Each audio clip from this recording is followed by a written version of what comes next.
Bien-aimés dans le Seigneur, bonjour. C'est avec beaucoup de plaisir que nous vous savons nombreux à nous suivre de par nos différents canaux de communication. Alors, vous êtes bien sûr sur votre émission Temple de la Sagesse qui reçoit pour vous aujourd'hui un éminent pasteur qui d'habitude accepte de partager avec nous son expérience, son expertise et sa connaissance de la parole de Dieu. Aujourd'hui, nous allons nous entretenir sur un terme intitulé « Y a-t-il une différence entre la nouvelle naissance et la prise de conscience ?» Voilà le thème qui fera l'objet de ce débat. Et avant donc de vous présenter le pasteur invité dans ce plateau, je vous prie de bien vouloir vous installer et très bientôt, je vais vous le présenter. Temple de la sagesse. Temple de la sagesse, une émission qui révèle les vérités cachées en Jésus-Christ. Cette émission se déroule en live sur la page Facebook et sur la chaîne YouTube de l'École des fidèles du Christ tous les deuxièmes samedis du mois à 11h10. Temple de la sagesse, restez connectés à votre Dieu. Temple de la sagesse.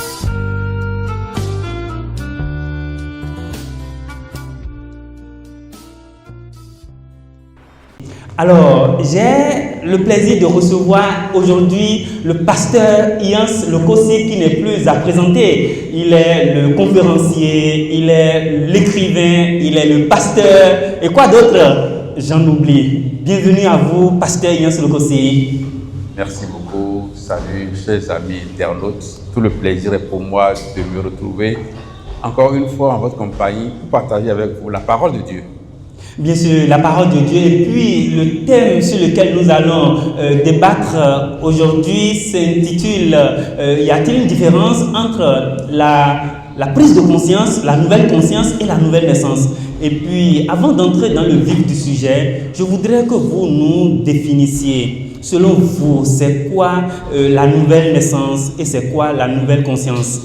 Alors, quand on parle de nouvelle naissance, c'est une expression qui est apparue dans la Bible, dans Jean chapitre 3. Quand le Seigneur lui-même était à l'œuvre, il guérissait des malades, il faisait des miracles. Et un grand de la loi, un grand pharisien nommé Nicodème était allé vers lui. Il n'était pas allé vers lui parce qu'il connaissait la nouvelle naissance, non. Il était allé vers lui parce qu'il voyait en lui l'envoi de Dieu. Il dit, personne ne peut faire les miracles que tu fais s'il n'est pas envoyé par Dieu, si Dieu n'est pas avec lui. Il le glorifiait. Et Jésus devait répondre, oui, c'est Dieu qui m'a envoyé. C'est ce qu'il devait faire s'il était un homme comme toi et comme moi. Mais qu'est-ce qu'il a dit? Il a dit, nul ne peut aller au Père sans passer par la nouvelle naissance. Et je veux bien lire donc le texte. Avec plaisir. Oui, Jean chapitre 3, à partir du verset 1, il est dit, mais il y eut un homme d'entre les pharisiens nommé Nicodème, un chef des Juifs. Il vint, lui, auprès de Jésus de nuit et lui dit, Rabbi, ça veut dire maître. Rabbi, nous savons que tu es un docteur venu de Dieu, car personne ne peut faire ces miracles que tu fais si Dieu n'est pas avec lui. Jésus lui répondit, en vérité, je te le dis, si un homme ne naît de nouveau, il ne peut voir le royaume de Dieu. C'est la condition indispensable, la seule, la principale, pour qu'un homme puisse aller au royaume de Dieu. Il doit passer par la nouvelle naissance. Et aujourd'hui, c'est une question qui est controversée parce qu'il y a tant de définitions.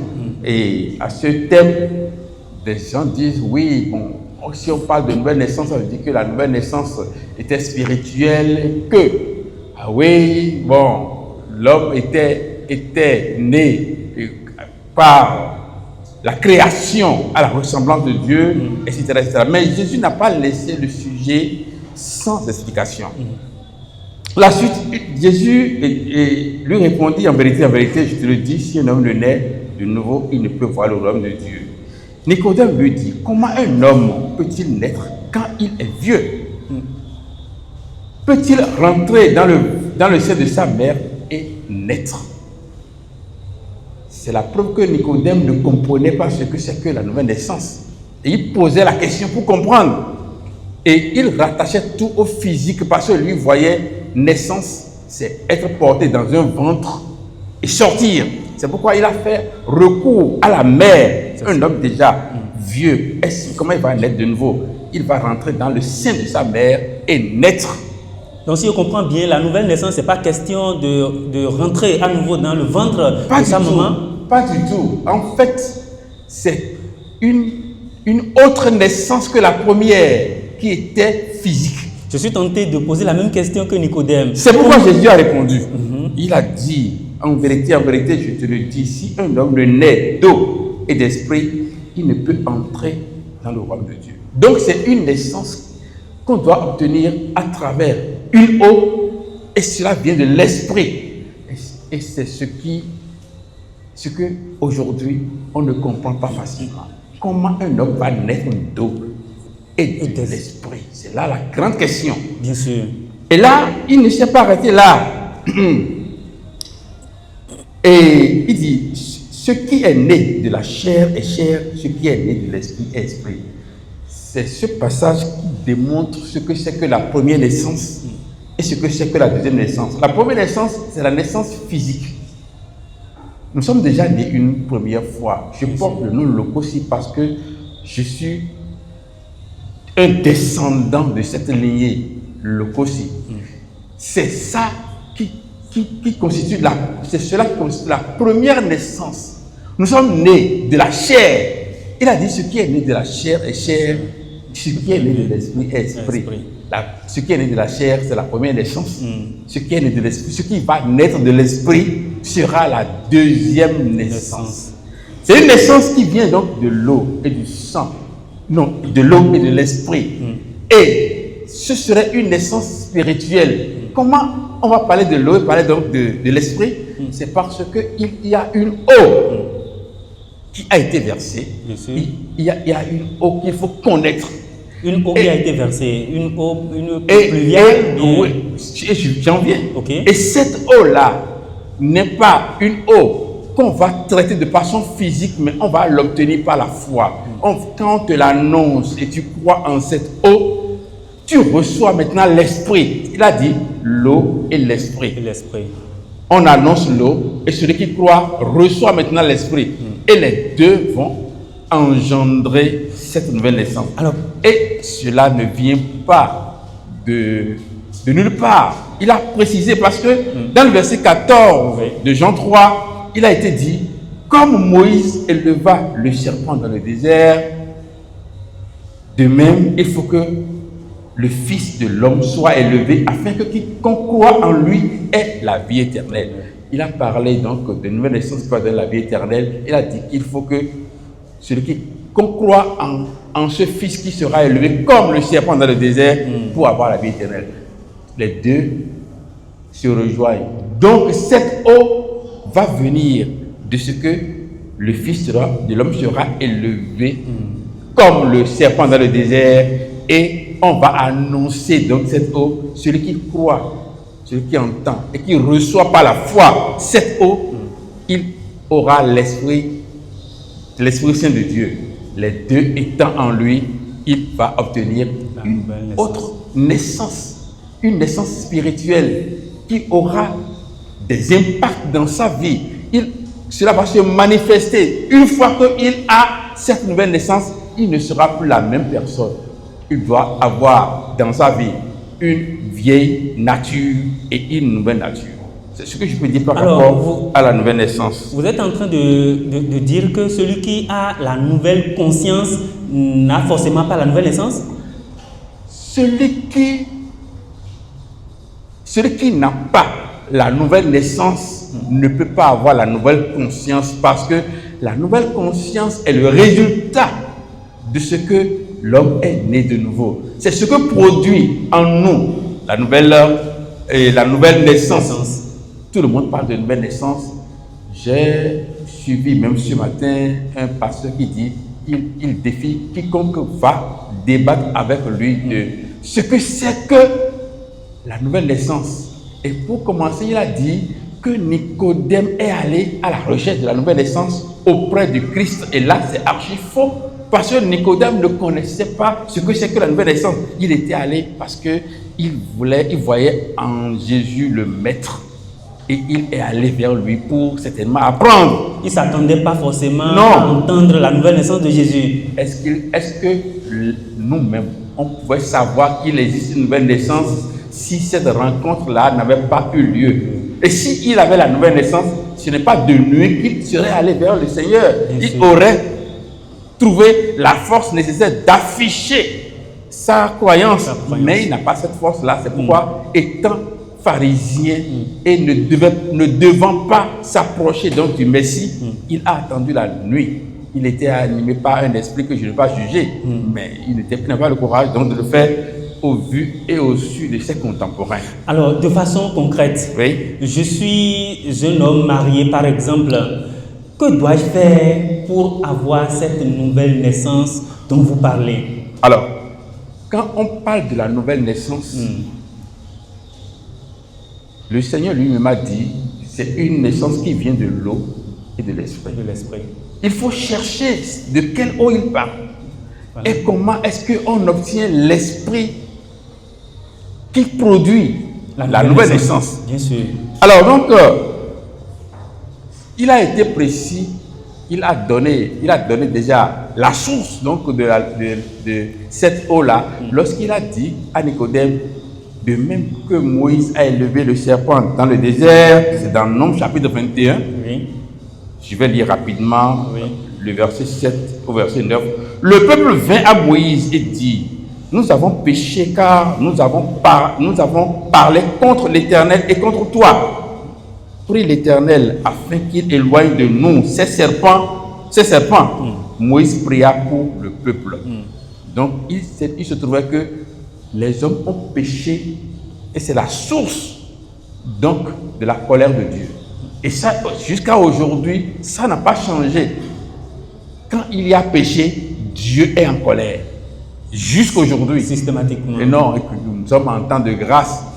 Sa grâce est qu'il nous a régénérés. Il nous a donné la nouvelle naissance. Il nous a donné la puissance pour que nous continuions pas dans le péché. Donc, quand il y a péché, il y a colère de Dieu. Et comme il y a eu colère, ils se sont rendus compte. Sinon, Dieu a envoyé dans le peuple des serpents. Et lorsque le serpent mord quelqu'un, il perd la vie. Parce que le serpent est venimeux. Bien sûr. C'est pourquoi ils ont dit, nous avons péché contre Dieu et contre toi. Contre Dieu, on a parlé contre Dieu, on a parlé contre toi. Prie ton Dieu pour qu'il retire de nous, donc pour qu'il éloigne de nous ces serpents. Moïse a prié, mais Dieu a parlé. L'Éternel dit à Moïse, fais-toi un serpent brûlant et place-le sur une perche. Quiconque aura été mordu et le regardera conservera la vie. C'est la même chose qui se passe aujourd'hui lorsque nous regardons à Jésus sur la croix. La puissance des forces maléfiques qui sont venues à nous du fait de notre péché, cette puissance est annulée parce que nous trouvons une nouvelle naissance, nous trouvons une régénération et la colère de Dieu qui était réservée pour nous est pardonnée. Alors, pour cela, il faut que le Fils de l'homme soit élevé. Et quand est-ce que le Fils de l'homme a été élevé? Je ne peux pas parler de ça d'abord. Il dit, Moïse fit un serpent d'airain et le plaça sur une perche. Et quiconque avait été mordu par un serpent et regardait le serpent d'airain conservait sa vie. C'est la même chose aujourd'hui. Quiconque est mordu par le serpent d'aujourd'hui, qui se représente par quoi? Les forces maléfiques la sorcellerie, les envoûtements, tout ce qui se manifeste aujourd'hui comme force maléfique qui devait nous faire du mal parce que nous étions ennemis de Dieu. Lorsque nous regardons à Jésus, nous conservons la vie. Et c'est pour cela que c'est à la croix que cette eau-là a été versée. Oui. Mais avant donc de venir à la croix, il faut qu'on parle de comment est-ce que cette eau a été promise. Bien sûr. En fait, Vous voulez dire que cette eau dont parlait Jésus à Nicodème a été promise quelque part, c'est ça? oui, c'est promis. Par qui? Par le Père lui-même, par l'Éternel. Il a dit, Oui. je commence par le verset 24, je vous retirerai d'entre les nations. Ça, c'est Ézéchiel 36. Ézéchiel 36. Ézéchiel 36, verset 24. Je vous retirerai d'entre les nations, je vous rassemblerai de tous les pays et je vous ramènerai dans votre pays. C'est ainsi que aujourd'hui, n'importe quel homme, de quelque nation qu'il soit, de quelque origine, de quelque race qu'il est, si il est parmi ceux que Dieu a choisis pour être son peuple, il dit, je vous rassemblerai dans votre pays. C'est-à-dire, il va nous amener à la connaissance qui va faire en sorte que nous allons appartenir à son peuple désormais. Et dans le verset 25, il dit, je répandrai sur vous une eau pure et vous serez purifiés. C'est quelle eau ça? Il s'agit de quelle eau? N'est-ce pas la parole? N'est-ce pas? Parce que la parole de Dieu étant l'eau vivante. Oui. Tout le monde tire cette conclusion que la parole est l'eau parce que dans Jean 4, Jésus a dit à la femme samaritaine, si tu connaissais celui qui te parlait, c'est toi qui serais allé vers lui pour lui demander de l'eau. Et il va te donner de l'eau et tu n'auras plus jamais soif. Et là, il parlait de la parole. Donc, y a-t-il une différence entre cette eau-là dont parlait Jésus à la femme samaritaine et l'eau dont parle Ézéchiel 36, verset 25? C'est ce que nous allons essayer de voir ensemble. Ok. Il dit, je répandrai sur vous une eau pure, vous serez purifiés. Je vous purifierai de toutes vos souillures et de toutes vos idoles. Ce n'est pas le rôle de la parole. Dans Éphésiens chapitre 5, verset 25, Dieu nous a dit que c'est la parole sanctifie. Et le baptême d'eau purifie. Ah oui? Ah oui. Ce n'est pas la même chose. Et Éphésiens 5, verset 25, il dit, Marie, aimez vos femmes comme Christ a aimé l'Église et s'est livré lui-même pour elle, afin de la sanctifier par la parole, après l'avoir purifiée par le baptême d'eau. Ça veut dire qu'il a fait un baptême d'eau à son peuple. Ok. Différent du baptême par immersion. Bien sûr, parce que, d'abord, c'est différent de la parole, parce qu'il a dit sanctifié par la parole, ça c'est le rôle de la parole, et purifié par le baptême d'eau. Donc, il y a une mission pour la parole.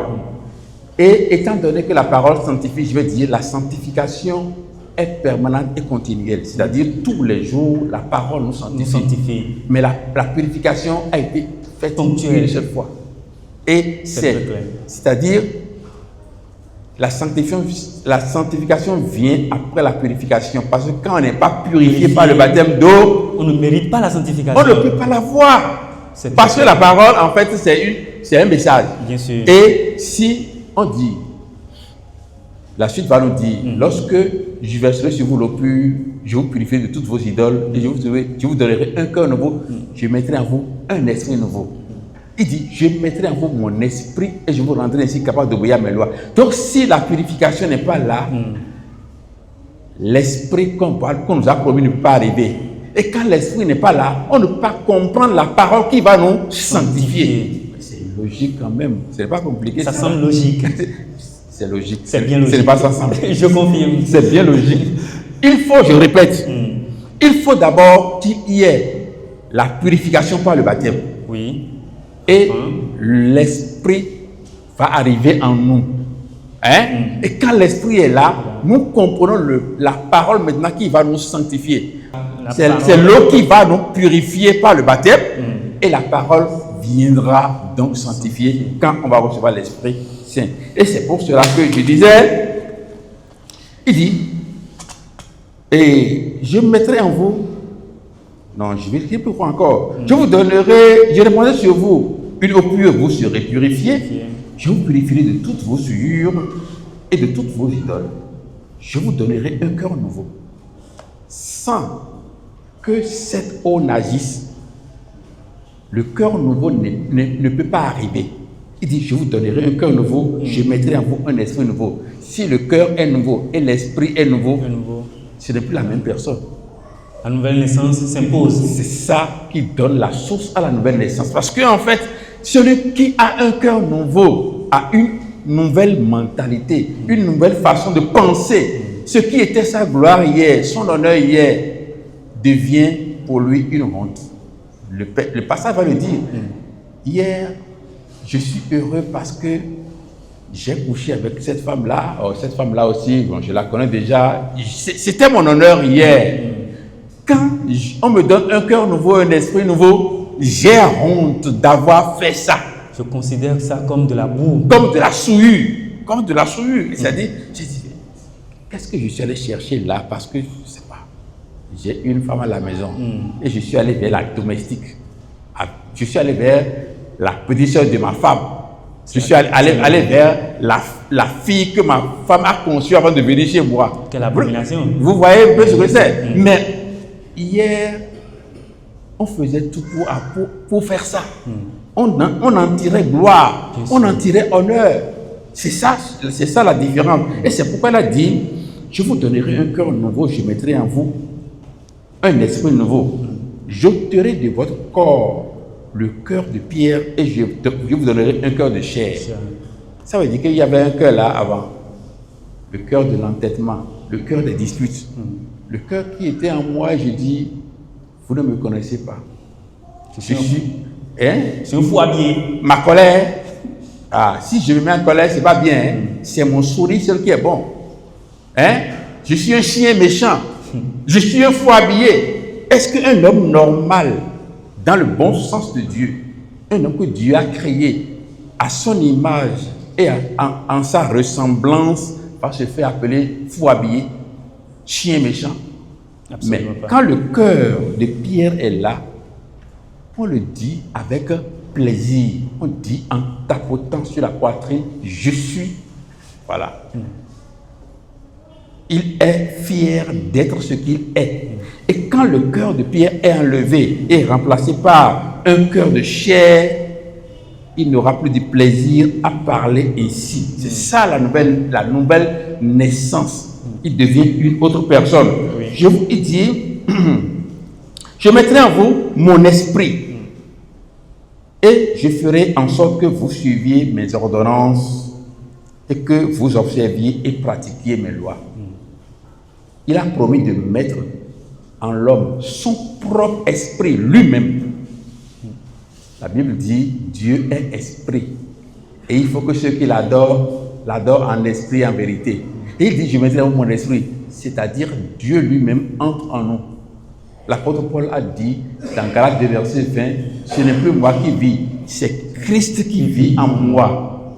Et lorsque ce Christ rentre en nous, lorsque l'Esprit de Dieu rentre en nous, notre façon de penser doit changer. Nous devenons une autre personne.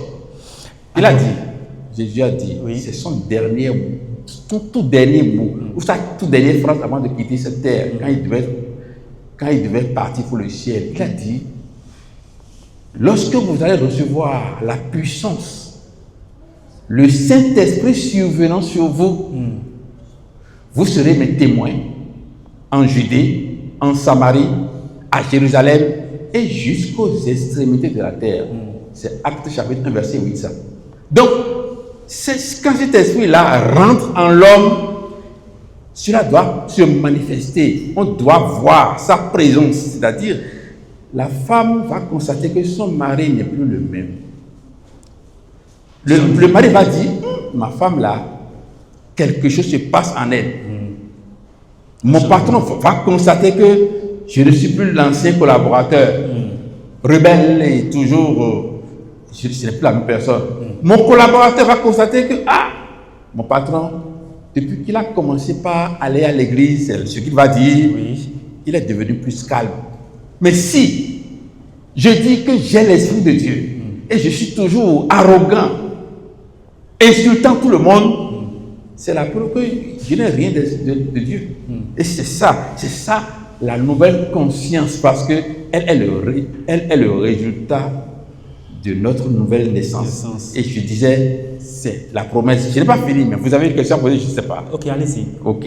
Alors donc, dans le livre d'Ézéchiel, toujours dans la suite, il dit, je vous délivrerai de toutes vos souillures, j'appellerai le blé et je le multiplierai. Je ne vous enverrai plus la famine. C'est le résultat physique, ça. C'est-à-dire, quand il rentre dans la vie de quelqu'un, même sa vie physique change. Parce que tout le temps, il était en colère. Tout le temps, il était en rivalité, dans la bagarre. Il n'a confiance en personne. Il a toujours peur de tout le monde. Tout le monde a peur de lui. Oui. Nous disons, on disait en ce moment-là, la vie est un combat. D'accord? Oui. Maintenant que nous rentrons dans le Christ, il a dit dans Exode 14, verset 13 à 14, il a dit, c'est ces Égyptiens que vous voyez là, vous ne les verrez plus jusqu'à la fin du monde. Restez calme, je combattrai à votre place. Donc quand lui, il rentre en nous, il devient notre guide, il devient notre protecteur. Dans 1 Pierre chapitre 2 verset 25, on a dit, vous êtes retournés maintenant vous êtes retournés au pasteur et au gardien de vos âmes. Donc il est devenu le gardien de nos âmes, le gardien de notre existence. Rien ne nous arrivera sans qu'il l'autorise. Et il a dit, c'est Dieu qui nourrit les oiseaux. Les moineaux, ils ne valent rien, mais c'est Dieu qui les nourrit. Dans Matthieu 6, c'est dit.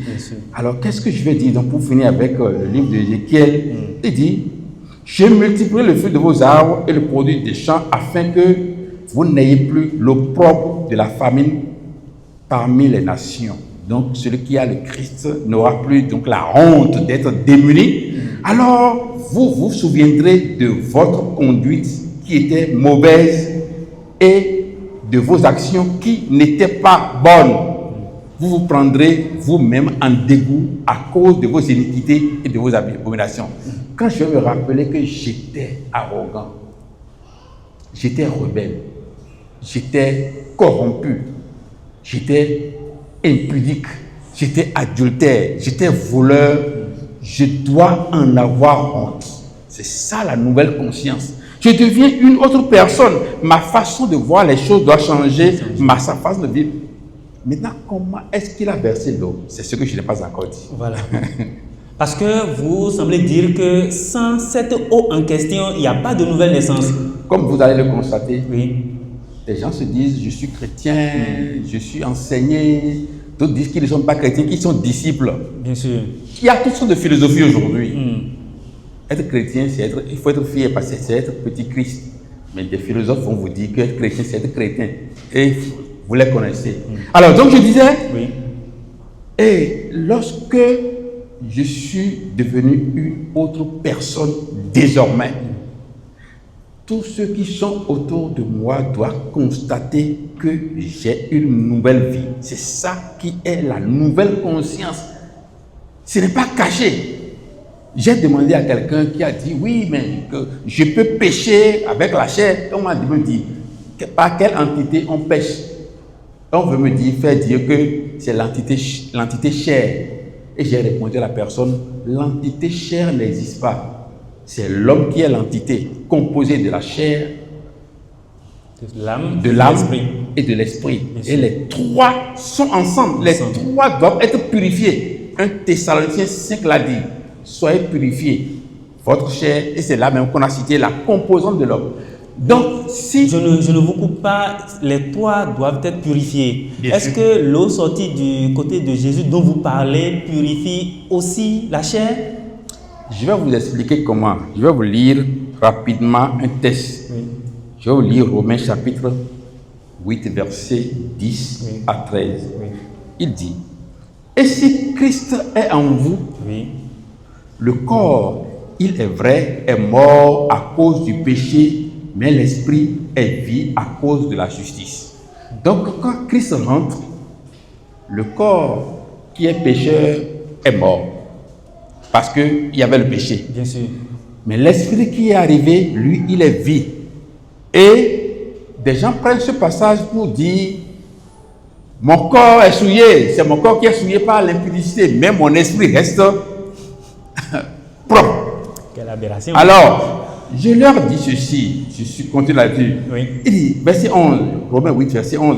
Et si l'esprit de celui qui a ressuscité Jésus d'entre les morts habite en vous, celui qui a ressuscité Christ d'entre les morts rendra aussi la vie à vos corps mortels par son esprit qui habite en vous.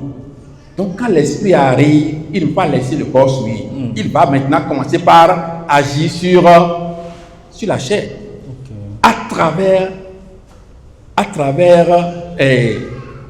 la sanctification par la parole. C'est le mot que je cherchais. Chaque fois que tu viens à la parole, elle va te révéler que tu es colérique. Et si tu pries Dieu pour te donner la force, il va t'aider à dépasser ça. Donc tous les jours, tu seras en train de te sanctifier. Et c'est ça le rôle de la parole. Et c'est pour cela qu'il a dit, je vous exhorte à ne pas manquer vos séances comme les païens. Donc il faut aller écouter la parole. Il faut aimer la parole pour qu'elle puisse accomplir l'œuvre de la sanctification tous les jours. Le verset 12 dit, ainsi donc frères, nous ne sommes point redevables à la chair pour vivre selon la chair. Donc quand l'esprit arrive, l'esprit donne des instructions, mais la chair aussi est là. Galates chapitre 6, Galates 5, 16 a dit, il dit, si vous vivez selon l'esprit, vous n'êtes pas soumis à la loi. La chair a des désirs contraires à ceux de l'esprit et l'esprit a des désirs contraires à ceux de la chair. Les deux sont là. Mais il nous dit, ainsi donc, frères, nous ne sommes plus redevables à la chair pour vivre selon la chair. Ça veut dire que désormais, on nous demande de ne plus vivre selon la chair. Elle est paresseuse, elle ne veut pas travailler, mais elle veut manger. Elle veut vivre dans la sexualité, elle veut vivre dans l'impudicité, dans tout. Mais nous ne devons plus rien à la chair pour vivre selon la chair. Donc quand elle me parle, j'ai reçu de Dieu une puissance pour refuser de lui obéir. Et c'est pourquoi le verset 13 dit, si vous vivez selon la chair, vous mourrez. Tous ceux qui aujourd'hui proclament qu'on peut vivre dans le péché et aller au royaume des cieux, la Bible leur dit, si vous vivez selon la chair, vous mourrez. Et là, il ne s'agit pas de la mort physique, n'est-ce pas? Pas du tout. Ou des deux. La mort physique peut ne pas venir parce qu'il y a des impudiques qui vivent encore longtemps. Bien sûr. Mais on parle de la mort, on parle de l'enfer, la mort de l'enfer. Si vous vivez selon la chair, vous mourrez. Mais si par l'esprit, vous faites mourir les actions du corps, vous vivrez. Alors, merci beaucoup. Cela veut dire que l'esprit a de la force pour nous aider à faire mourir les actions de la chair. C'est ça. Je dois être capable maintenant de dominer la chair pour dire non, je ne veux pas aller vers la femme. Non, je ne veux pas voler. Non. Et ce n'est pas depuis l'Ancien Testament, Joseph a refusé de coucher avec la femme de Potiphar. Bien sûr. C'était des exemples déjà, sans que l'esprit ne soit venu pour habiter en nous. Mais il n'a pas pu le faire sans l'esprit, évidemment. Parce que c'est l'esprit de Dieu qui l'a conduit. Il a dit, comment je peux faire ça pour pécher contre mon Dieu? Et il était en Égypte. Alors que, on dit, c'est un Dieu des Hébreux. Donc, il sait que son Dieu n'est pas resté là où il a quitté. Que son Dieu est venu là avec lui et le voit. Quand on a cette conscience, on commence par avoir la nouvelle conscience réellement. On devient quelqu'un qui ne se comporte plus comme n'importe comment. Alors, pasteur Ian Solokossi, je voudrais revenir un peu en arrière. Oui. Quand Jésus a versé de l'eau, nous avons appris à travers la Bible qu'il y a également du sang. Alors qu'il disait à Nicodème que nul ne peut entrer dans le royaume des cieux sans l'eau et l'esprit. Alors quel est là le rôle du sang de Jésus dans la nouvelle naissance? Alors, on parlait de l'eau, je n'ai pas dit réellement ce que l'eau a fait. Je n'ai pas fini de le dire. Oui. Et je préfère le dire avant de dire le rôle donc du sang. Allez-y. Quand je lis Tite chapitre 3, verset 3 Oui. au verset 7, on me dit ceci. Car vous aussi, vous étiez autrefois insensés. Vous avez vu que le texte était à l'imparfait. Le texte est à l'imparfait parce que celui qui rencontre le Christ doit pouvoir conjuguer sa vie de péché dans le passé. Il dit, car nous aussi... Je ne vous coupe pas, hein, pasteur. Est-ce à dire que celui qui reçoit le Christ systématiquement ne doit plus pécher? Il a reçu la puissance. Et quand il a reçu la puissance, il va commencer par exercer la puissance. Chaque fois que... J'ai un témoignage d'une dame. C'est une dame qui a fait plusieurs communautés chrétiennes. Plusieurs, hein. Elle en a cité au moins 3, 4, même 5. Okay. Et elle nous a fréquentés aussi à un moment donné. Elle m'a dit ceci. Je ne peux pas rester avec vous parce que quand je ne suis pas avec vous, je mens aisément et je n'ai pas peur. Mais depuis que j'ai commencé par me rapprocher de vous, par écouter votre message, chaque fois que je prononce un mensonge, mon cœur a envie de rompre dans ma poitrine. Pourquoi ça?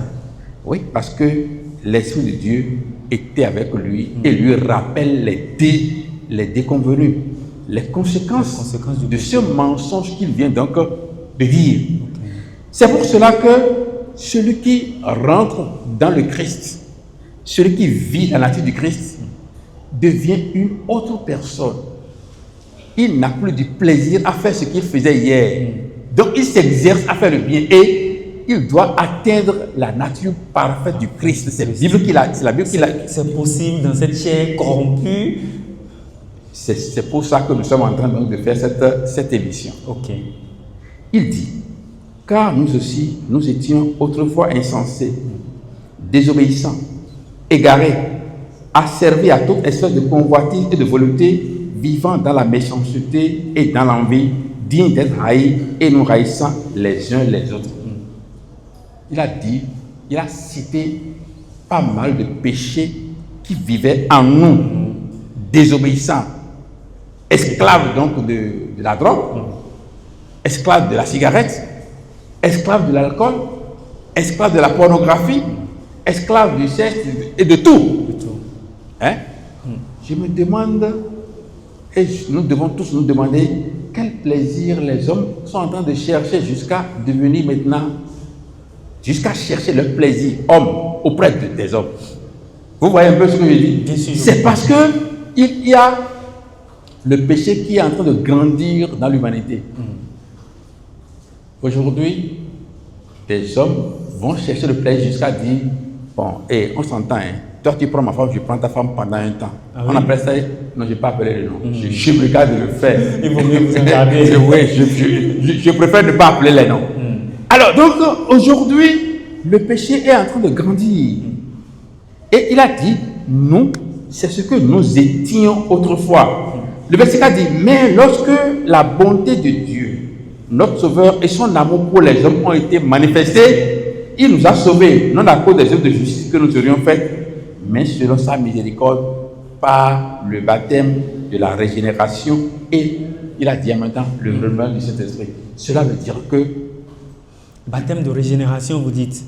Oui. C'est-à-dire que par ce baptême, notre vieille nature a été enlevée de nous. Et on a mis en nous une nouvelle vie. Est-ce de cette eau-là parlait Jésus à Nicodème? C'est de cette eau que Jésus parlait à Nicodème. C'est l'eau que Dieu avait promise dans Ézéchiel 36, verset 25 et sa suite. C'est de cette eau que... C'est à cette eau même que Jésus faisait allusion quand il a dit à Pierre, tu ne recevras rien de moi si je ne te lave pas. Il ne parlait pas de laver le pied, il est allé au-delà. Parce qu'il y a quelque chose qu'il va faire. Et lorsque quelqu'un reçoit cette eau-là, par la foi, il reçoit un baptême de régénération. C'est quel type de baptême ça? Voilà. Baptême de régénération. Lorsque Vous voulez parler du baptême par immersion ou bien par aspersion? Voilà les deux types de baptême courants que nous connaissons ou bien que nous connaissons du commun des mortels. il y a plus que ça. Ah oui? Oui, il y a toute une variété. Et tous ceux qui ont fait ce baptême aujourd'hui nous disent l'homme ne peut pas s'empêcher de pécher. Tous ceux qui ont fait le baptême par immersion. Immersion, aspersion, Aspersion. plonger 3 fois dans l'eau, une fois dans l'eau, c'est eux qui disent nous sommes dans la chair. Et si nous péchons, on prend le sang de Jésus et on l'efface en même temps. C'est eux qui disent là où le péché abonde, la grâce surabonde. C'est eux. Bien sûr, là où le péché abonde, la grâce surabonde. C'est-à-dire que là où il y a beaucoup de péché, c'est qu'il y a beaucoup de grâce. Cela va faire l'objet d'une émission spéciale. D'accord. Parce que ce passage-là On l'espère bien. fait plus de dégâts, fait plus de mal que de bien. On l'espère bien parce que là où le péché abonde, c'est-à-dire là où on commet beaucoup de péchés, c'est là où il y a beaucoup de grâce. C'est ce que ça veut dire? Est-ce que celui qui est régénéré, le péché va encore abonder en lui? Certainement pas. Non. C'est parce que le péché a déjà abondé en l'homme. Il y a des hommes qui ont... J'ai rencontré une dame qui m'a dit, elle dit, est-ce que Dieu peut me pardonner encore parce que j'ai fait trop de dégâts? Elle est possédée par une force maléfique. Elle a dit, elle est sorcière. Et elle a cassé beaucoup de ménages, elle a rendu beaucoup de personnes folles, elle a tué beaucoup d'enfants, elle a détruit beaucoup de grossesses. Elle ne peut pas tout citer. Et c'est en parlant elle s'est arrêtée pour dire, est-ce que Dieu va me pardonner vraiment? Je vous pose cette question-là, pasteur. Est-ce qu'avec tout ce dégât qu'elle a eu à causer, si elle a une nouvelle naissance, est-ce que Dieu peut réellement lui pardonner? Acte 17 a dit, Dieu ne tient plus compte de notre temps d'ignorance. Ok, donc du moment où l'homme prend conscience et commence la nouvelle naissance, ou bien entame la nouvelle naissance, tout ce qu'il était est passé derrière. C'est pourquoi Jésus est mort à la croix. Il a payé le prix pour ça. c'est ça. Il a payé le prix pour les petits péchés et pour les grands péchés. Il a payé le prix du braqueur. Hein? Oui. Il a payé le prix du drogué. Alors, pasteur, Il a payé le prix de la je prostituée. me mets à la place de cette femme-là et j'aimerais poser une question. Oui. Si Dieu arrive à me poser toute cette panoplie de péchés que j'ai eu à commettre, Oui. et que après la nouvelle naissance, je commence dans le péché, j'arrive à commettre un péché, comment pourrais-je avoir ce nouveau pardon? Est-ce que ce nouveau pardon sera possible? La Bible dit dans Hébreux 10, 26, si nous péchons volontairement après avoir connu la vérité, il n'y a plus de pardon pour nous. Nous devons seulement attendre les flammes de la géhenne. Ça veut dire quoi? Si lui, il s'est sacrifié pour toi, il a payé le prix. Et aujourd'hui, tu retournes, on a ajouté volontairement, tu retournes volontairement dans le péché pour dire, non, moi je ne peux pas vivre cette vie-là. Par quel message on va t'annoncer à nouveau et tu vas trouver maintenant la nouvelle repentance alors que tu as déjà regretté ta vie. C'est pourquoi je dis, la confession, ce n'est pas aller confesser le péché tous les jours. Non, non, non. Normalement, c'est un regret. Je dois regretter ce que j'ai fait et commencer par prier Dieu. Je dois être triste. Hein? Je dois regretter, avoir un remords d'avoir posé l'acte que j'ai posé et même promettre à Dieu de ne plus le faire. Mais si je prends du plaisir à retourner pour dire je vais aller chercher de la puissance et je vais à la plage, je fais un sacrifice pour chercher de l'argent. Quand je vais commencer à prendre goût à cet argent-là, comment je vais maintenant, par quelle alchimie je vais encore arrêter d'avoir besoin de l'argent? Encore que c'est des pactes que nous faisons. Bien sûr. Oui, et quand tu vas vouloir... D'ailleurs, quand le démon sait que tu es déjà parti une fois, il ne te permettra plus de repartir. C'est ça.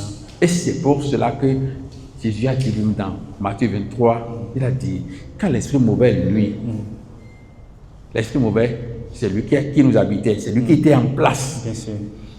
Et quand la lumière Christ arrive, il chasse l'esprit mauvais. Il est sorti. Bien sûr. On dit, il va se promener dans les zones arides. Et s'il ne trouve pas où rester, il revient en arrière pour voir si là où il a quitté, là, il y a de la place encore. Et quand il voit que la place est bien libérée, bien balayée, il ne vient pas encore. Il retourne pour aller chercher cet autre esprit plus mauvais, plus méchant que lui. Et ils viennent s'installer. Je vois pourquoi ceux qui se disent convertis, nouveaux convertis, s'abandonnent et puis le diable s'attaque à eux, puis ils s'abandonnent dans le péché. Ce n'est pas fini. Et la Bible a dit, leur nouvelle nature sera pire que leur nature avant la connaissance du Christ. Il aurait valu pour eux de ne jamais connaître le Christ. Parce que leur connaissance n'a pas été utile à eux. Et c'est pour cela que je disais, c'est pas le baptême de la régénération qu'il nous a sauvés. Donc celui qui reçoit ce baptême, il reçoit le renouvellement du Saint-Esprit. Et le renouvellement du Saint-Esprit, c'est l'Esprit de Christ qui vient en nous.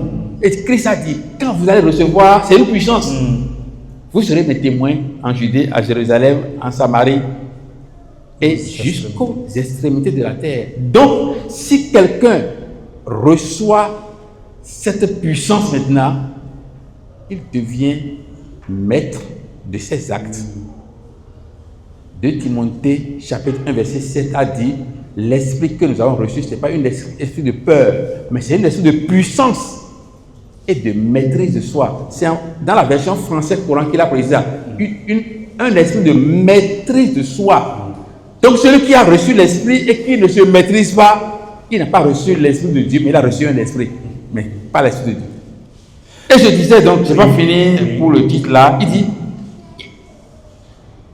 il dit, par le baptême de la régénération et le renouvellement de Saint-Esprit, il a répandu sur nous avec abondance par Jésus-Christ notre Sauveur. Il a répandu sur nous par Jésus-Christ. Il est allé à la croix et de la croix, il a répandu sur nous.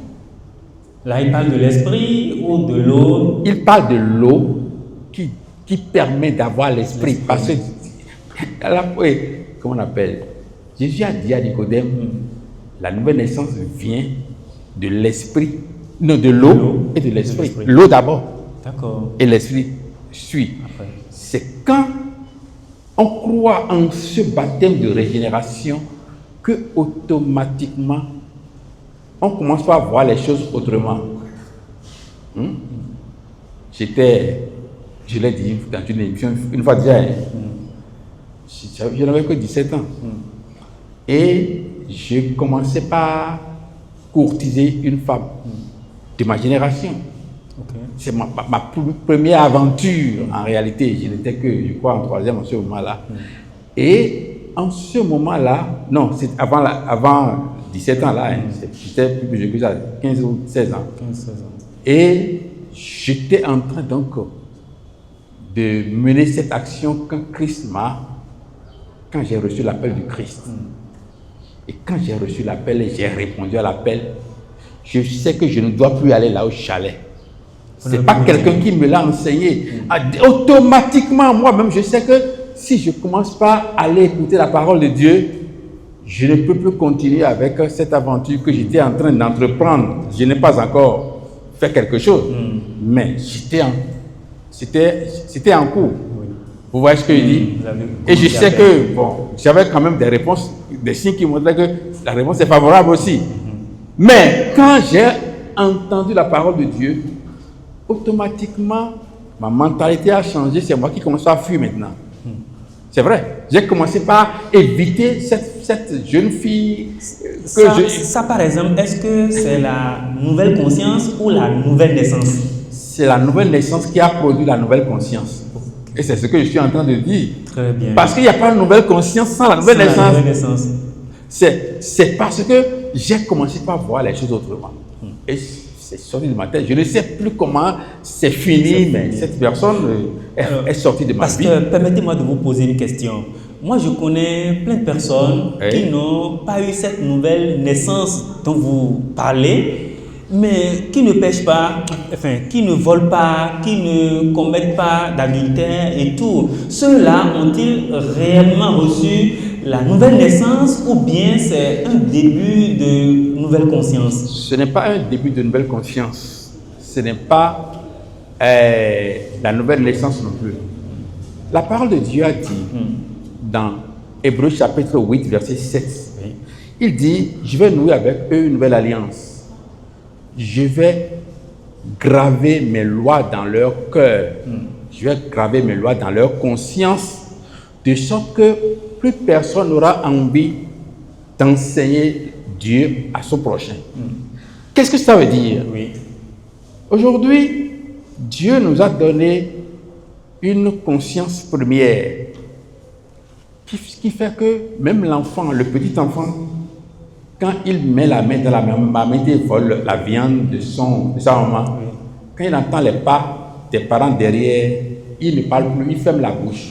Et il essuie sa main sur son caleçon parce qu'il sait que ce qu'il fait est mauvais. C'est cette conscience que tout le monde a d'abord, au prime abord. Plus personne ne va dire, je ne sais pas quand je suis en train de pécher. Nous sommes tous conscients que ce que nous faisons est mal, est mauvais. D'accord? Bien sûr. Mais nous n'avons pas la force de ne pas faire. Bien sûr. Donc, certaines personnes auront peut-être la force de dire, moi, je ne commets pas l'adultère. Je suis resté avec ma femme depuis notre mariage. Je n'ai jamais triché. Et ça existe aujourd'hui. Bien sûr. Mais il va te dire, moi, quand on me cherche, on me trouve. Donc c'est lui là, il ne commet pas le péché de l'adultère. Mais quand on le cherche, on le trouve. On le trouve. Ça veut dire que nul ne peut se débarrasser complètement de tous les péchés sans la nouvelle. C'est pourquoi dans Romains 3, il a été dit, tous ont péché et sont privés de la gloire de Dieu. De la gloire de Dieu. Tous les hommes, sans exception.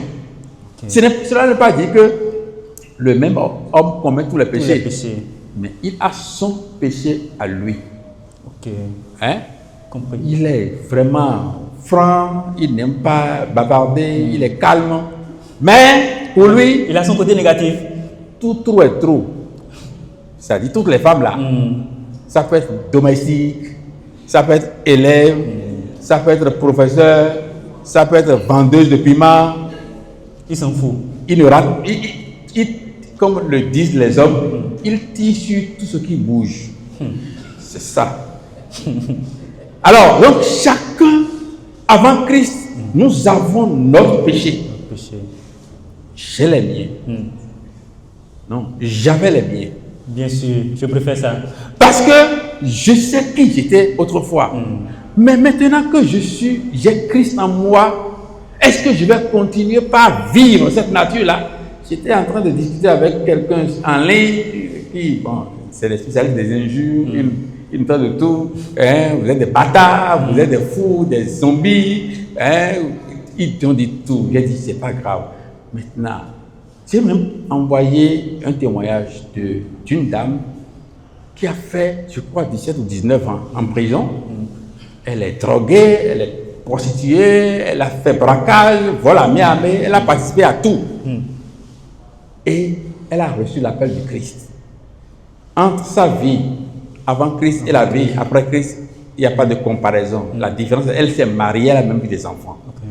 Et quand j'ai vu le témoignage, j'ai envoyé ça en commentaire donc, de la publication qui était l'objet du débat. Oui. Et le monsieur me répond que c'est par grâce que nous sommes sauvés et par la foi et que ce n'est pas par les œuvres. Je demandais toujours, ça fait déjà 1 mois et demi ou 2 mois, je demande, maintenant explique-moi, quand la dame, elle a rencontré Christ, elle va continuer d'être braqueuse, prostituée et être chrétienne. Encore? De me répondre. Et il est parti. Il ne peut pas répondre parce que ce n'est pas possible de mener les deux vies et demeurer chrétien ou chrétienne. La vie après Christ doit être... Je vais vous lire un passage. Allez-y. Colossiens chapitre 3, verset 9. Il dit, ne mentez pas les uns aux autres, vous étant dépouillés du vieil homme et de ses œuvres. Je vais relire, je n'ai pas fini. Allez-y. Ne mentez pas les uns aux autres. Vous êtes dépouillés du vieil homme et de ses œuvres. Celui qui est en Christ est dépouillé de sa vieille nature et de ses œuvres. Et dans la suite, il dit, et ayant revêtu l'homme nouveau qui se renouvelle dans la connaissance selon l'image de celui qui l'a créé. L'homme nouveau, lui, il se renouvelle tous les jours dans la connaissance. C'est-à-dire, vous venez ici, aujourd'hui c'est samedi, demain dimanche, il y a prédication dans notre salle. Vous venez, vous allez vous renouveler encore. L'homme nouveau, lui, il n'est jamais statique. Non, c'est une dynamique. Il doit se dire, cette façon de parler à ma femme n'est pas la bonne, je dois changer. La façon dont je me comporte avec mes enfants, il faut que je change, je corrige ça. Il voit une bonne œuvre chez une autre personne, il se corrige. Il vient à la parole de Dieu aujourd'hui. C'est comme s'il n'a jamais entendu le message de Dieu. Il a entendu juste un petit mot là, qu'il a touché comme s'il n'a jamais entendu un message de Dieu. Et il promet à Dieu de ne plus faire ça. C'est comme ça que on vit le Christ. Et ce faisant, il tend vers la statue parfaite du Christ. Voilà. Et le verset 11 de Colossiens 3 dit, il n'y a ni grec, ni juif, ni circoncis, ni incirconcis, ni barbare, ni scythe, ni esclave, ni libre. Mais Christ est tout en tout. Tout en tout. Ça veut dire quoi? C'est Christ qui est la totale. Et c'est lui qui agit en chacun de nous. C'est lui qui est le tout. C'est quand lui, il rentre dans une vie, il change la vie. C'est-à-dire, ce ne sont pas les justes qu'il a appelés. Il a appelé les injustes pour les justifier. Pour les rendre justes. Pour les rendre justes. Colossiens 3, versets 9 à 11 a dit cela. Cela veut dire que celui qui rencontre le Christ devient une nouvelle créature. 2 Corinthiens chapitre 5, 17 a dit ça. Celui qui rencontre le Christ, quand vous vous mettez ensemble avec le Christ, vous devenez une nouvelle créature. Les choses anciennes sont passées, voici, toutes choses sont devenues nouvelles. Vous devenez une autre personne. La façon dont vous gagnez de l'argent hier, là, ce qui est sale dedans, vous devez vous débarrasser de ça. Bon, donc pour arrondir les fins du mois, je faisais les coups bas, je trichais, j'ajoutais un zéro, je brimais les gens. Comment il y a des enseignants qui disent que les élèves filles sont les indemnités des enseignants. Vous voyez comment est-ce que les hommes sont devenus abominables? Eux qui sont censés être les éducateurs, des modèles. Des modèles. C'est eux qui devront être les mentors pour ces enfants-là. Oui. Ce sont eux qui... J'ai été enseignant. Ah oui? Oui, et puis il y avait une fille qui était venue me voir un jour, dit, Monsieur Lekossi, j'ai besoin de 2 points pour passer en classe supérieure. 2 points. Je suis prête à tout. Ah bon? Voilà. Je lui ai répondu que toi, tu as besoin de 2 points et tu es venu vers moi. Tu es prête à tout. Mais il y a dans la salle peut-être un garçon qui a besoin d'1 point pour réussir. Et lui, il ne peut pas me donner tout. Donc, si je dois te donner 2 points, je vais te donner 2 points à toute la classe. Si je ne peux pas donner 2 points à toute la classe, je ne te donne pas les 2 points. Et je ne peux pas. Tout simplement. Et elle est partie. Mais elle est passée en classe supérieure. Ça veut dire... Malgré que vous ne lui... Moi, j'ai refusé, mais je suis le seul professeur. Et il y en a d'autres. C'est ça donc le problème. Lorsque nous venons vers Christ, nous devenons une autre personne. C'est ça maintenant qui devient la nouvelle conscience dans le Christ. Donc, on vient de développer de long en large le rôle de l'eau. Et je reviens à ma question de savoir quel est alors le rôle de sang dans la nouvelle conscience. Alors, donc, dans la nouvelle naissance. Donc, vous avez posé la question, elle est bienvenue. Oui. Dans Hébreux chapitre 9, verset 13 à 14, oui. La parole de Dieu nous dit: Car si le sang des taureaux et des boucs et la cendre des vaches répandue sur ceux qui sont souillés, sanctifie et procure la pureté de la chair, c'est précis, hein? Bien sûr. La pureté de la chair, combien plus le sang de Christ qui par un esprit éternel, il a encore parlé de l'esprit, s'est offert lui-même sans tâche à Dieu, purifiera-t-il votre conscience des œuvres mortes afin que vous serviez le Dieu vivant? Purification de la conscience. Voilà. Donc, autrefois, dans l'ancienne alliance, lorsque vous commettez un péché, vous êtes souillé. Il faut amener l'animal que le sacrificateur va vous désigner, correspondant à votre offense, et il va faire la purification avec cet animal-là. C'est le sang qu'on prélève. Et on prend des parties donc, de l'animal, on transforme ensemble, on met de l'eau dessus. Il y a le sang, il y a de l'eau encore à côté. Ça, c'est la représentation physique de ce qui allait venir. De ce qui allait venir. C'est-à-dire, Dieu n'a rien fait au hasard. Tout a été planifié. Aujourd'hui, chez nous, pour faire les purifications, même dans les temples de Vaudou, on utilise la feuille qu'on appelle hysope. C'est dans la première alliance que cela a été institué. Donc, on prend le rameau d'hysope, on met dans le sang et on asperge sur le peuple. Ce sang a pour rôle donc de purifier la chair de ceux qui donnent mauvaise... Non, de purifier la chair. Voilà. Maintenant, le sang de Christ, lui, ne purifie pas la chair. Lui, il purifie. Il dit, purifiera-t-il votre conscience des œuvres mortes? Si la conscience est purifiée par le sang, il y a nouvelle conscience. Donc, ce sang, c'est le sang que Dieu a pris pour nettoyer les péchés que nous avons commis jusqu'à répondre à l'appel du Christ. C'est-à-dire, l'eau est pour le baptême, mais le sang, la Bible nous dit, dans Colossiens 1, verset 21, vous étiez autrefois loin de Dieu. Vous étiez ses ennemis à cause de tout le mal que vous pensiez et commettiez. Donc, tous ceux qui commettent le mal jusqu'à aujourd'hui, même s'ils disent nous sommes dans la grâce, je suis disciple, je suis purifié, c'est avec la bouche. Hein. Bien sûr. Mais en réalité, tant qu'il y a péché, ils sont séparés du Christ. Ils sont ennemis du Christ. Ils sont ennemis du Christ. Colossiens chapitre 2, Colossiens 1, verset 21. Colossiens 1, 21. Il dit, vous étiez ses ennemis à cause de tout le mal que vous pensiez commettiez. Mais par la mort que son Fils a subi dans son corps, il vous a réconcilié avec lui-même.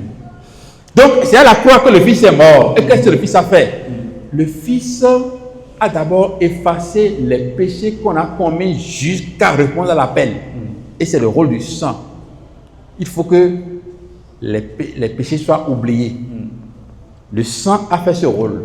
Maintenant, l'eau qui a suivi le sang a fait le baptême de régénération et l'Esprit Saint vient maintenant pour achever la nouvelle naissance qui produit la nouvelle conscience.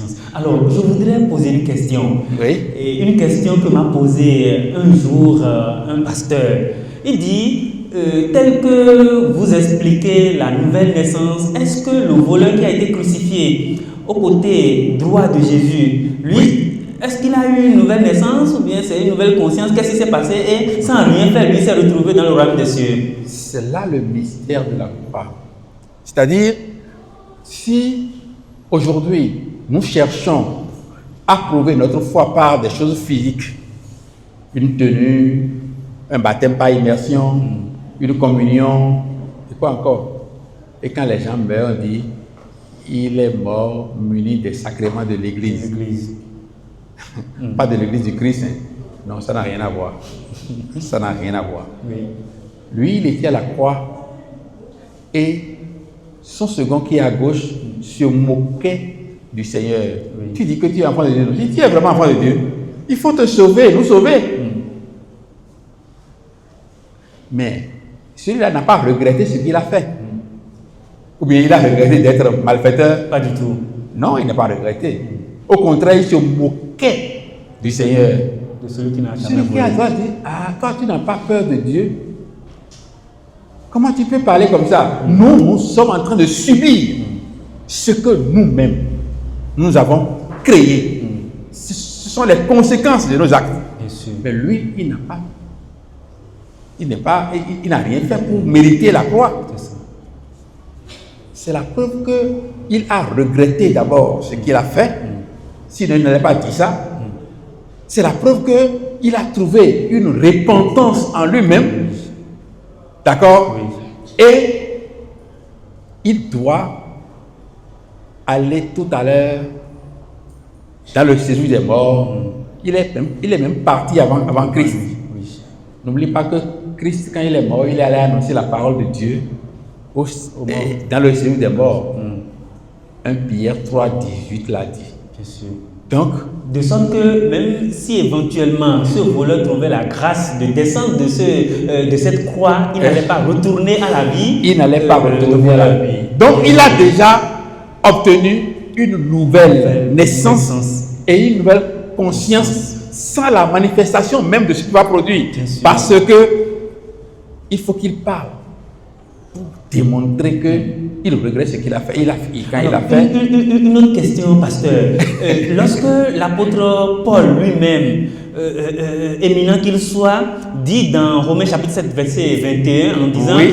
que lui, il est vendu au péché, Oui. et que s'il veut faire le bien, il n'est capable que d'aller faire le mal. Comment lui qui a le Saint-Esprit, qui est notre modèle, lui qui parle ainsi, comment il parle ainsi et vous nous invitez, nous qui sommes dans la chair, à nous dépouiller du péché? Il faut comprendre l'expression de l'apôtre Paul. Oui. Il ne parle pas de sa vie à l'instant où il écrivait la lettre là. Ah oui? Non. Il dit, je trouve donc en moi cette loi. Quand je veux faire le bien, le mal est attaché à moi. Car Là, c'est au présent de l'indicatif. Oui, bien sûr. C'est pas grave.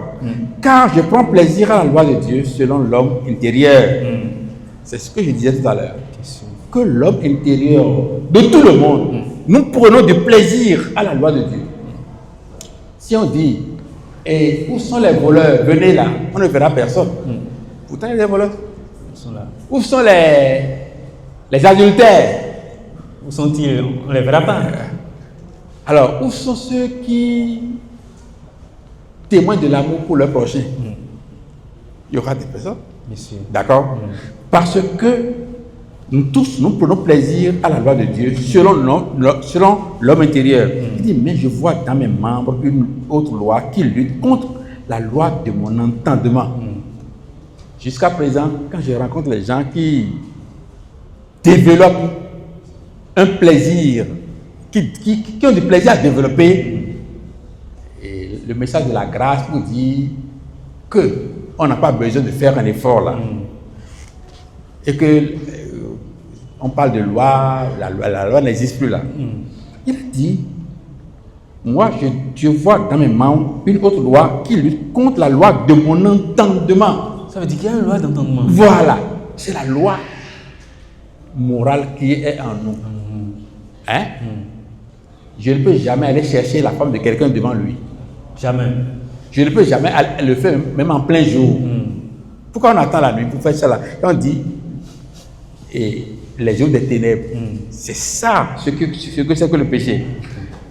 Et qui me rend captif de la loi du péché qui est dans mes membres. Donc cette loi qu'il a trouvée, qui lutte contre la loi de l'entendement, le garde prisonnier de la loi du péché, qui se trouve où?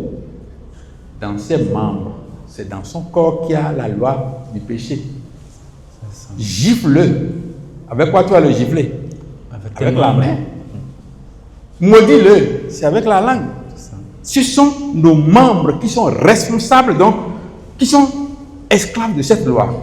Il dit, misérable que je suis, qui me délivrera de ce corps, qui me délivrera du corps de cette mort. Donc, il est misérable au présent là. Bien sûr. D'accord. Grâce soit rendue à Dieu par Jésus-Christ notre Sauveur. Ainsi donc, moi-même je suis par entendement esclave de la loi de Dieu et je suis par la chair esclave de la loi du péché. Donc, tant que nous sommes esclaves de la chair, il n'est pas possible pour nous de faire la volonté de Dieu. Il a décrit, voilà, c'est le mot que j'ai, il a décrit la loi du péché qui est en nous. Et le verset qui suit, c'est Romains 8, verset 1. Bien sûr. Il n'y a donc maintenant aucune condamnation pour ceux qui sont en Jésus-Christ. En effet, la loi de l'esprit de vie en Jésus-Christ m'a affranchi de la loi du péché de la mort. Ça veut dire que quand Christ est mort maintenant, par sa mort, il nous a donné la nouvelle naissance. Et si nous croyons en lui, et nous sommes unis à lui dans sa mort, juste dans Romains 6, la puissance qu'il a ressuscité des morts nous renouvelle maintenant aussi notre vie pour que nous vivions une nouveauté de vie. Romains chapitre 6 verset 1 a dit: demeurerions-nous dans le péché pour que la grâce abonde? Loin de là. Ce n'est pas Alors, possible. je voudrais que nous revenions sur ce... Et c'est pour cela que dans Romains 8, dans le verset 10, dans la suite du développement, dans le verset 13, il dit: et si vous vivez selon la chair, vous mourrez. Mais si par l'esprit, vous faites mourir les actions du corps, vous vivrez. Donc, la puissance qui va nous permettre de vivre selon l'esprit et de faire mourir les œuvres de la chair, on l'a obtenu par la régénération, par la mort du Christ. Et quand nous obtenons donc la nouvelle naissance, elle doit produire la nouvelle conscience. Alors, merci beaucoup. Ça ne paraît quand même pas compliqué. Oui, ça paraît très simple parce que, dites-moi, de façon simple, en français facile, quelle différence il y a donc entre la nouvelle naissance et la nouvelle conscience? La différence est toute simple. La nouvelle naissance, ce n'est pas nous qui l'avons produite. C'est par la foi qu'on l'a obtenue de Christ. La nouvelle naissance maintenant rentre en nous. Elle doit nous aider à produire maintenant, à avoir la nouvelle conscience. Vivre, ne plus vivre selon la chair et vivre selon l'esprit, c'est la nouvelle conscience. Et ça là, c'est-à-dire que vous allez vivre tous les jours. On a dit, l'autre n'a pas aimé les comportements mauvais de ses contemporains. Je parle de l'autre. Bien sûr. Il est à Sodome et Gomorrhe là-bas. Et ce que les gens de son temps faisaient, lui, il n'était pas d'accord. Maintenant, nous sommes chrétiens aujourd'hui et nous sommes d'accord avec ce que le monde fait. C'est pourquoi je vais lire Romains chapitre 12. Ça là, je vais demander à ce qu'on me lise dans la version Parole vivante. D'accord. Et quelqu'un a la version Parole vivante, il va faire la lecture, on va écouter. D'accord. Romains 12, verset 1 à 2. Vas-y. Romains 12, verset 1er. Je vous demande donc, frères, à cause de la bonté que Dieu vous a témoignée, de lui consacrer votre être tout entier. Voilà. Donc, Christ nous a consacré une bonté. Il nous a témoigné, il nous a donné une bonté. Il nous a témoigné une bonté. En retour, nous allons lui consacrer tout notre être. Ce n'est pas à moitié. Ce n'est pas la chair est à moi et l'esprit est à lui. La chair, l'âme et l'esprit, on lui consacre le tout. Lis-moi la suite. Que votre corps, vos forces et toutes vos facultés soient mises à sa disposition comme une offrande vivante. Le corps, nos facultés, et quoi? Nos facultés soient mises à sa disposition. Reprends-moi la lecture. Que votre corps, vos forces, nos forces et nos facultés lui soient consacrées, soient mises à sa disposition. Hein? Comment je peux laisser mon corps dans le péché? C'est parole vivante. Bien sûr. je vais laisser mon corps dans le péché et l'esprit sera à part et lui sera dans la pureté là-bas. Hein? J'en connais même qui ont enceinté leur secrétaire et qui disent qu'ils sont sauvés.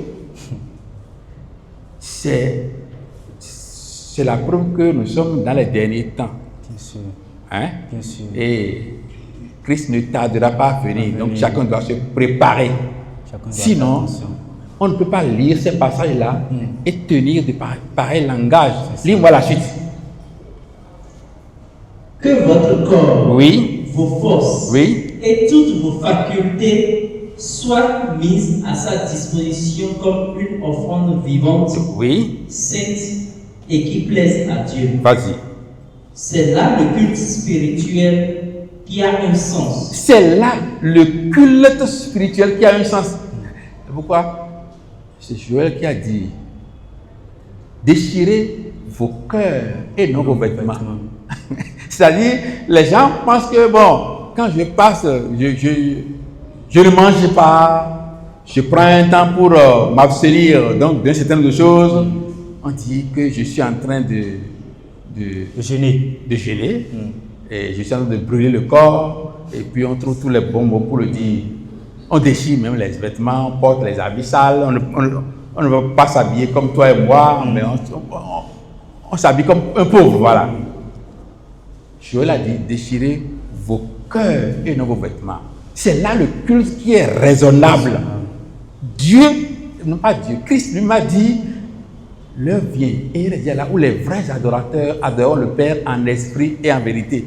Vous se trouve le physique dedans? Rien. Tout doit lui être consacré. Tout. Vas-y. Un culte logique. Ça, c'est ça qu'on appelle culte logique. Vas-y. Conforme à ce que la raison nous demande. C'est ce qui est conforme à ce que la raison nous demande. Lis-moi le verset 2. Ne vous coulez pas simplement dans le moule de tout le monde. C'est ça. Il dit: ne vous coulez pas simplement dans le moule de tout le monde. Le moule de tout le monde aujourd'hui, c'est le mensonge. Hein? C'est-à-dire, on dit: aucun homme ne peut se contenter d'une seule femme. Tous les hommes ont toujours trichent, tous les hommes trichent. Hein? Aucun homme, c'est pas possible. On se trouve des excuses pour vénérer dans le péché. C'est ça le moule de tout le monde. Et à nous maintenant, on nous demande de ne pas nous couler dans ce moule-là. Relis-moi le texte, s'il te plaît. Ne vous coulez pas simplement dans le moule de tout le monde. C'est ça. Le monde aujourd'hui, c'est un moule. Avec les réseaux sociaux et tout ce qu'il y a, mariage par réseaux sociaux, mariage arrangé, et c'est pas, il y a tout. D'accord? Oui. Il y a tout aujourd'hui. C'est ça le moule de tout le monde. Et le chrétien doit refuser de rentrer dans ce moule pour prendre la forme du monde. Alors merci beaucoup Pasteur Ian Slokossi. Nous tendons vers la fin de cette émission. Nous vous invitons à nous donner votre mot de la fin pour clôturer cette émission. Mot de fin, je vais vous dire, chers amis internautes, je vous dis simplement que celui qui a réellement la nouvelle naissance doit avoir la nouvelle conscience. La nouvelle naissance ne cohabite pas avec le péché.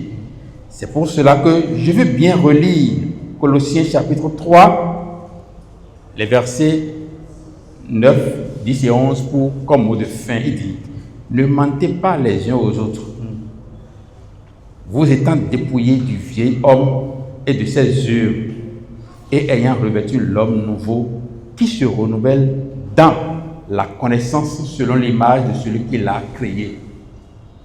Il dit ensuite: il n'y a ici ni juif, ni grec, ni circoncis, ni incirconcis, ni baba, ni scythe, ni esclave, ni libre. Mais Christ est tout et en tout. Il n'y a pas de distinction entre je suis chrétien, je suis de telle domination. Rien de tout cela n'a de valeur. Ce qui est important, c'est de passer par la nouvelle naissance pour avoir la nouvelle conscience. Que Dieu vous bénisse. Amen. Merci, Pasteur Ian Slokossi. Nous vous remercions, vous, chers internautes, pour votre attention soutenue à cette émission qui tend déjà à sa fin. Mon nom c'est Sewaï Mardoché. Nous avons eu du plaisir à vous savoir nombreux à nous suivre de bout en bout. Merci et à très bientôt. Temple de la sagesse. Temple de la sagesse, une émission qui révèle les vérités cachées en Jésus-Christ. Cette émission se déroule en live sur la page Facebook et sur la chaîne YouTube de l'École des fidèles du Christ tous les deuxièmes samedis du mois à 11h10. Temple de la sagesse, restez connectés à votre Dieu.